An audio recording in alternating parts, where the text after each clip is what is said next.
Je travaille depuis 12 ans à cela, c'est-à-dire qu'en fait je suis d'abord une amoureuse de l'ARN, une adepte convaincue du pouvoir de l'ARN de faire énormément de choses, au point que j'ai même été associée éditeur d'une revue qui s'appelle Current Gene Therapy, c'est-à-dire thérapie génique actuelle, dédié à l'ARN. Donc, s'il y a vraiment quelqu'un qui est intéressé par soigner par l'ARN, et surtout qui n'est pas réfractaire à utiliser l'ARN. Non, sinon je ferais autre chose. Hein. Mais évidemment.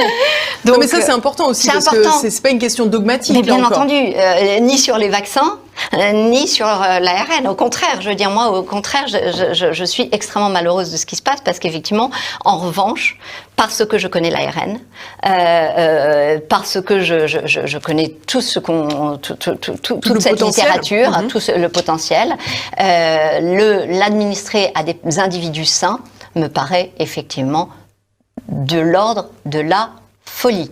C'est-à-dire, vraiment, je pense que c'est inconcevable, compte tenu de la versatilité de cette molécule d'ARN, d'être capable d'interagir avec une foultitude de molécules, d'être capable d'être coupé en petits bouts qui peuvent vous faire aussi plein de choses, etc.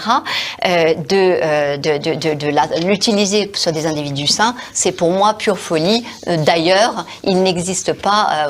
Voilà, on avait avancé sur des thérapies à base de VEGF en ARN, on n'a pas abouti, pas encore. Donc vous voyez que si on n'y arrive même pas encore sur les malades, alors le mettre en œuvre sur une population saine, c'est pour cela que je dis que c'est de la folie. C'est pas de la folie dans l'absolu, c'est de la folie dans le cas, dans les circonstances actuelles de dizaines d'années de développement, de connaissances qui s'accumulent.